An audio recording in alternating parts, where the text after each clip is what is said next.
Pero gumugulong na po ang kaso dahil po may formal charge na po na i-file ang IMIS sa ating legal service.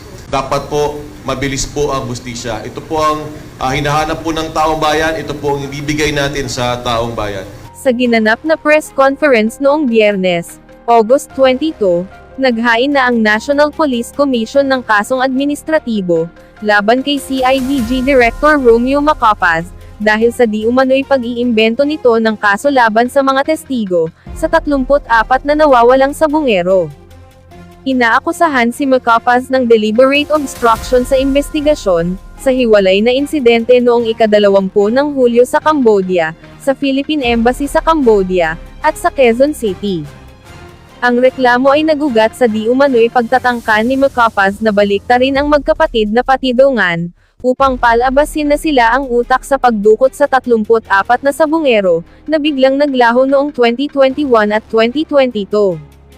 Dati nang itinanggi ni Macapaz ang paratang ng mga patidongan, dahil ang intensyon lamang umano daw niya ay upang makapasok ang mga ito, sa Witness Protection Program ng pamahalaan, kaugnay sa kaso ng mga nawawalang sabungero.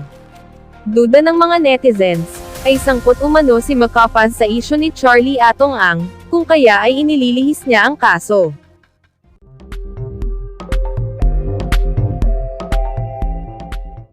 Pagkatapos po nito, magpa-file din po yung ating IMIS sa legal service ng formal charge laban po kina General Macapaz at laban po dun sa isang police major na na-involved sa isang insidente dun sa PNPA, di umano. Ayan. So siguro simulan na po natin. Siguro ipapasok ko yung mikropono sa director ng ating IMIS, kay Director. Sir, thank you, sir.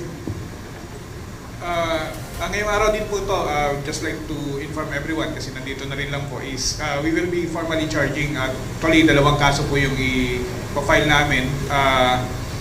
First po yung incident that happened in the Philippine National Police Academy involving a certain officer assigned in the tactics group of the Philippine National Police Academy. So we will be filing a complaint for grave misconduct and conduct unbecoming of a police officer against Police Major Anthony Franz Ramos. And another case that we will be formally filing also today is, ito po yung nung isang araw, pumunta po dito yung ating mga complainants. Specifically ito po si Mr. Ilakim Patidongan. So, after ho, nag-conduct ng initial evaluation, nakita namin mayroong kami jurisdiction in both cases, and we also did pre-charge investigation.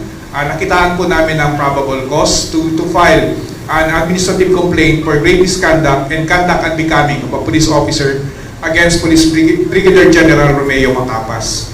So, ito pong cases na to will be forwarded, will be filed by us today after this briefing sa aming Legal Affairs Service. Sir, after mag-file, ano na po ang susunod na hakbang ng NAPOLCOM? May bibigay ba kayo ilang araw para pasagutin po itong mga sasampahan na ng formal complaint? Magkakaroon po ng hearings dito, clarificatory hearings, papasugutin po sila uli. Magkakaroon po ng ilang proseso para makita kung ano yung mga ebidensya, ano yung mga stipulation of facts.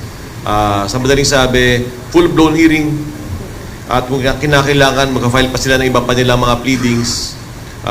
Pero gumugulong na po ang kaso dahil po may formal charge na po na i-file ang IMIS sa ating legal service. After which po, after po ng mga hearings na i-conduct, ito rin po i-aakyat sa NAPOLCOM Commission and Bank, kung saan tayo po ay nakaupo at kung saan doon po natin hahatulan, either absuelto po sila o di po kaya papatawan po ng nararapat na parusa. Sorry, lagi nating question, tatapusin ng NAPOLCOM at maglalabas ng resolution ng hanggang ilang araw. Sir? As you can see, mabilis po ang disposisyon ng NAPOLCOM sa ating mga kaso. Ito po ang ating pangako sa taong bayan. Magkakaroon po tayo ng hustisya. Hustisyang tama at hustisyang mabilis. Hindi po tama lang po na naglabas tayo ng desisyon na matagal. Dapat po mabilis po ang hustisya. Ito po ang hinahanap po ng taong bayan, ito po ang ibibigay natin sa taong bayan. We will do our investigations thoroughly, we will hear our case thoroughly, we will give due process to everyone. We are not condemning anyone yet. Papakinggan ho natin yung po esensya ng due process sa Pilipinas. We hear before we condemn.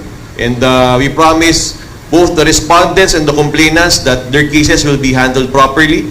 Pinapromise po natin sa taong bayan na wala po tayong uurungan, wala po tayong, hindi po tayo papa-impluensya sa kahit na sino man. Hindi po iiral ng pera dito sa loob ng National Police Commission. Kung ano po ang tama, yun po ating gagawin. 60 days. 60 days. Thank you. We have one more question, sir. Sir Edman, paki-review mo lang, paki-ulit nyo lamang ho yung tungkol kay General Macapas. Anong kaso ho ito? At yung tatlo ho sila, di ho ba? Lahat sila nakita ng probable cause.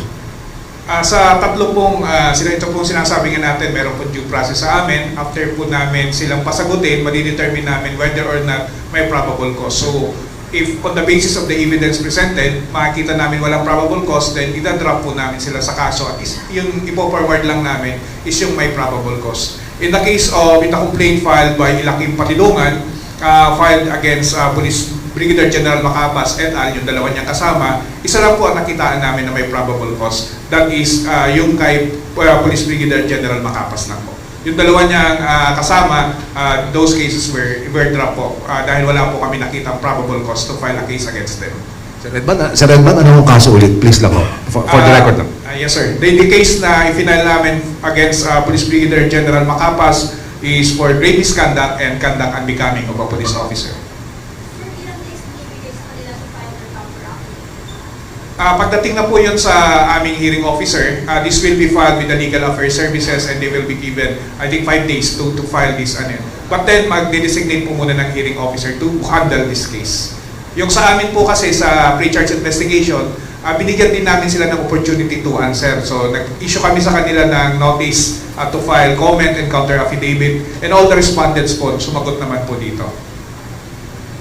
To highlight lang, no, nakasagot na sila sa IMIS, papasagutin sila uli sa legal service. So, uulitin ko, may due process po dito sa National Police Commission. Thank you, sir. We have one more question po from Mr. Josh Malimban from Billionario. Sir, may plans din po ba na ilagay sa preventive suspension si General Macapas? We will see. We have yet to evaluate. Pero sir, ano po magiging status siguro niya since RD po siya ng Region 12 po ngayon?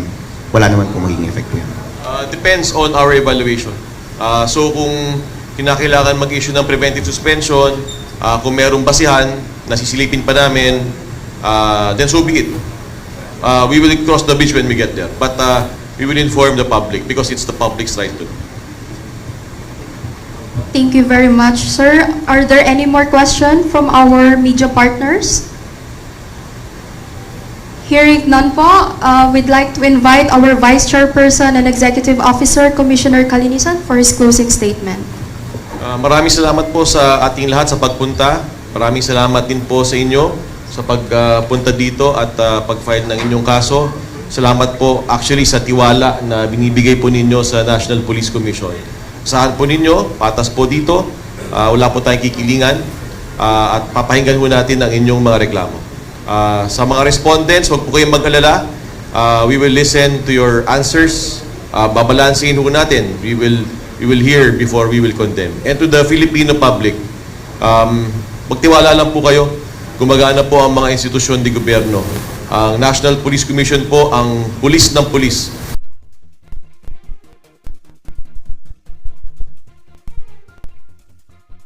That's a wrap for today's briefing. Siguro later, after neto, samahan nyo nila si Director Pares kung gusto nyo makitang mag-file siya ng formal charge sa legal service. Salamat.